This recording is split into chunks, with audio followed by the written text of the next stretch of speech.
Sanctuary, Work in the First Apartment, Part 2, compiled by Shirley Jean Street and read by Wayne T. Street.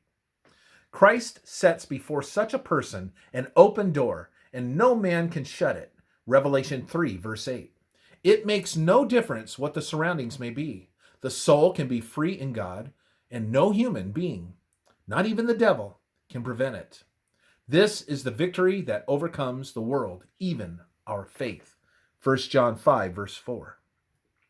Day by day, as sinners presented their sin offerings at the door of the first apartment, confessing their sins, either by blood sprinkled before the Lord or a portion of the flesh eaten in the first apartment, the confessed sins were transferred in type to the first apartment of the sanctuary.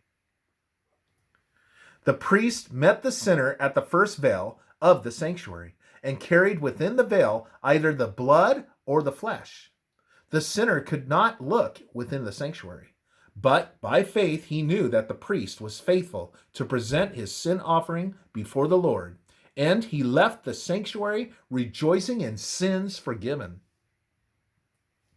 In the antitype of the service, we confess our sins, and although we cannot see the work in the heavenly sanctuary, we know that Christ pleads his blood and wounded flesh, the prints of the nails before the Father in our behalf.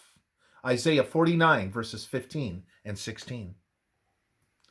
We rejoice in the forgiveness of sins. The sins are covered, hid from view. Blessed is he whose transgression is forgiven, whose sin is covered. Psalm 32, verse 1.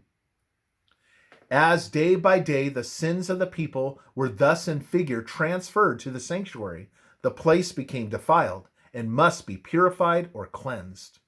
Sins are forgiven and covered when confessed, and will never be uncovered if the one who confesses them remains faithful.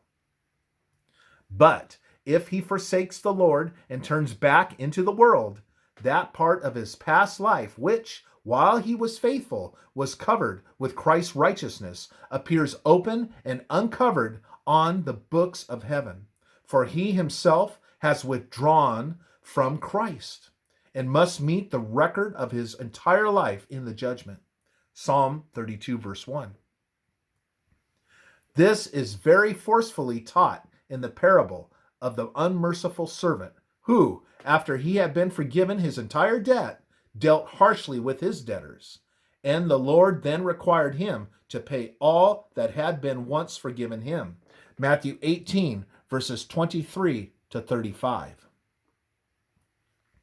The time will come when the sins of the righteous will not only be forgiven and covered by the blood of Christ, but all trace of them will be forever removed from the books of heaven. This work was symbolized by the work in the second apartment on the Day of Atonement. Now we have the type and antitype. Exodus 29, verses 42 and 43. The visible presence of God was manifested in the first apartment of the earthly sanctuary. Revelation 4, verses 2 to 5. The 7 lamps were seen in heaven before the throne. Exodus 30, verses 7 and 8. The high priest trimmed and lighted the lamps. Revelation 1, verse 13. Christ was seen among the golden candlesticks in the heavenly sanctuary. Exodus 40, verses 24 and 25. The lamps in the earthly sanctuary were burning before the Lord. Revelation 4, verses 2 and also verse 5. The 7 lamps of fire were seen burning before the throne of God in heaven. Hebrews 9, verse 6. The priest went always into the first tabernacle, accomplishing the service of God. Hebrews 7, verse 25. Christ ever lives to make intercession for us. Leviticus 4, verse 7, and also Leviticus 10, verses 16 and 18 through 18. By the blood and the flesh, the sins were transferred to the earthly sanctuary.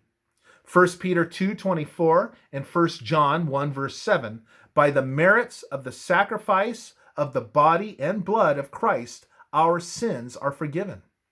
Leviticus 4, verse 7. The marks of sin touched the horns of the altar.